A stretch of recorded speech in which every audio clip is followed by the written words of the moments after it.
దేవునికి స్తోత్రం. మన రక్షకుడును పోషకుడును సంరక్షకుడునైన యేసుక్రీస్తు పరిశుద్ధ నామంలో మా హృదయపూర్వకమైన ఎల్రోయి వందనములు. ఈ దినమంతయు దేవుడు మీ ముందును నడిపించి ఆశీర్వదించును గాక. ఈరోజు దేవుని వాగ్దానం యోబు గ్రంథము 11వ అధ్యాయము 16వ వాక్యం.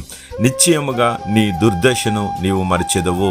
ప్రియమైన సహోదరి సహోదరులారా, మన జీవితంలో అనేకమైన కష్టాలు, కొన్ని దినాల మట్టుకు మనకు నిందలు, శిక్షించబడటం, అలాగే దుర్దశలోకి వెళ్ళిపోవటం, మనకి ఏది చూసినా మనకి కలిసి రాకపోవటం అనే పరిస్థితులు ప్రతి మనిషిలోనూ జరుగుతూ ఉంటాయి. అయితే ఇవన్నీ దేవునితో నడుస్తూ దేవుని పనుల్లో పాలు పొందుకుంటున్న మనకు మేలు కొరకే ఆయన శిక్షిస్తున్నాడు. మేలు కొరకే దుర్దశ వస్తుంది. మేలు కొరకే మనం నష్టపోతున్నామని ఆలోచించుకోవాలి.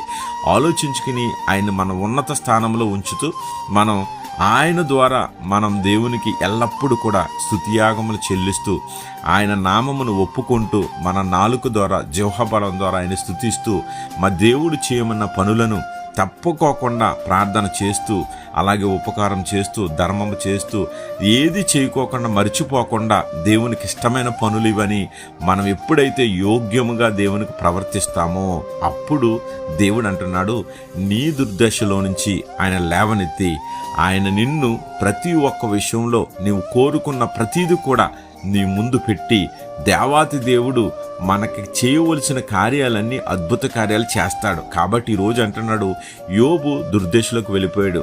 ఆయన పరిస్థితులు వేరైపోయినాయి. మనుషుల పరిస్థితులు వేరైపోతాయి. ఎప్పటికైనా కుటుంబ పరిస్థితులు వేరైపోతాయి. ఉద్యోగం ఉంటుంది, పోతుంది. మన పరిస్థితి మళ్ళీ మారిపోతూ ఉంటుంది. అయితే అనారోగ్యంగా పాలైపోతూ ఉంటాం.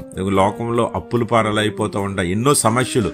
ఈ సమస్యలన్నిటిలో కూడా నీవు దేవునికి ప్రార్థన చేస్తూ అన్ని విషయంలో, ప్రతి విషయంలో యోగ్యంగా నిలబడు. దేవుడి నిన్ను మరలా నిలబెట్టి ఆశీర్వదించి రెండంతల దీవెనిచ్చి నడిపిస్తాడు. అట్టి కృపా ధన్యత దేవుడు మనందరికి అనుగ్రహించును గాక. ఆమేన్.